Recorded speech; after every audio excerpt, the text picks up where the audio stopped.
మా రూమ్లోకి ప్రజలు వచ్చినప్పుడు వాళ్ళు వెళ్ళిపోవడం లేదు, చాలాసేపు కూర్చుంటున్నారు.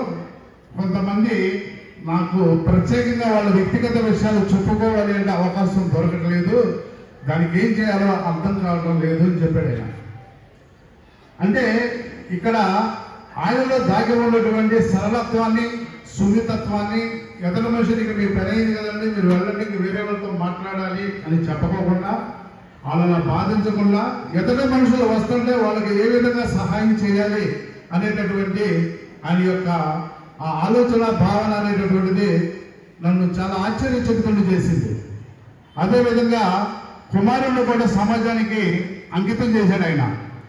అదే నేపథ్యంలో శివకుమార్ కూడా వాళ్ళ అబ్బాయిని అంత చదువుకున్నప్పటికీ కూడా నేను చాలా సందర్భాల్లో ప్రశ్నించా, ఏంటన్నా ఇదంతా అని.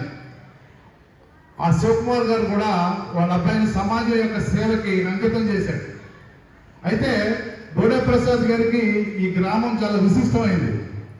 ఈ గ్రామంలో ఆయనకి యోధులైనటువంటి మంచి అనుచరులు, సహచరులు ఉండటం వల్ల ఆయనకి అది మహాబలంగా, గొప్ప బలంగా చెప్పుకోవచ్చు. అయితే ఇక్కడ ఇంకొక చిన్న విషయం ఏంటంటే, ప్రస్తుతం నేను ఆయన్ని అభినందిస్తున్నా, ఎందుకంటే ఒక గొప్ప నాయకుడితో కలిసి పనిచేస్తున్నాడు. నిన్న చంద్రబాబు గారు ప్రజలకి పింఛన్లు పంపిణీ చేస్తూ ఆయన మాట్లాడిన అతి గొప్ప మాట, ఇది మీకు వెసులుబాటు కల్పించడానికి మాత్రమే అని చెప్పాడు ఆయన. అందరూ పనిచేయాలి, పనిచేసి సంపాదించుకోవాలి, ఈ డబ్బు మీకు వెసులుబాటుకు మాత్రమే చెప్పాడు. చాలా గొప్ప పదం.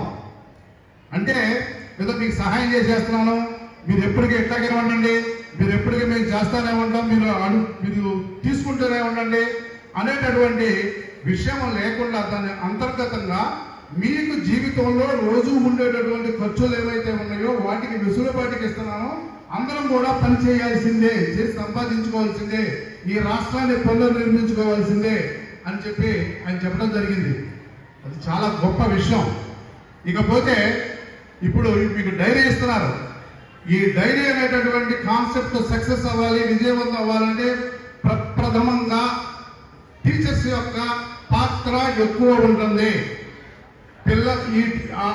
ఇచ్చినటువంటి 10,000 డైరీలు సాగర్ సిమెంట్ వాళ్ళు కానీ, హెచ్డిఎఫ్సి వాళ్ళు కానీ ఎవరిచ్చినప్పటికీ కూడా అది వృధా కాలేకపోకుండా ప్రతిరోజు డైరీలో పేజీలో కింద ఉన్నటువంటి ఒక కొటేషన్ సూక్తి ఉంటుంది.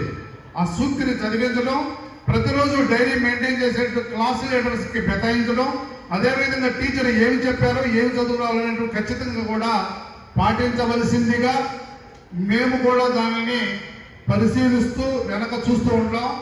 ఏమాత్రం తేడా వచ్చినప్పటికీ కూడా మేము దాన్ని ఖచ్చితంగా మిమ్మల్ని ప్రశ్నిస్తాం.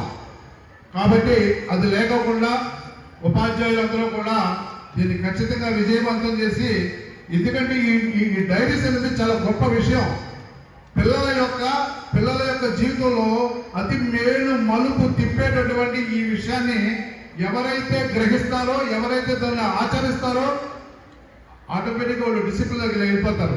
కాబట్టి ఇప్పుడు గౌరవ ఎమ్మెల్యే గారు మరి పెనదు కాబట్టి ఈ విషయాన్ని ఇక్కడితో ఆపి తర్వాత మళ్ళీ మాట్లాడతాను. ఆ డైరీలు కార్యక్రమాన్ని చేయవలసిందిగా కోరుకుంటున్నాను. Thank you so much sir. ఒక నిమిషం. ఇప్పుడు డైరీ ఇనాగ్రేషన్ మన గౌరవ ఎమ్మెల్యే గారు శ్రీ బోడే ప్రసాద్ సార్ చేత డైరీ ఆవిష్కరణ జరుగుతుంది. డైరీ ఆవిష్కరణ అయిన తర్వాత పంపిణీ కార్యక్రమం కొద్దిమంది పిల్లలకు అలాగే ఇక్కడ ఉన్న ఎంఈ వాళ్ళకి అందజేస్తారు.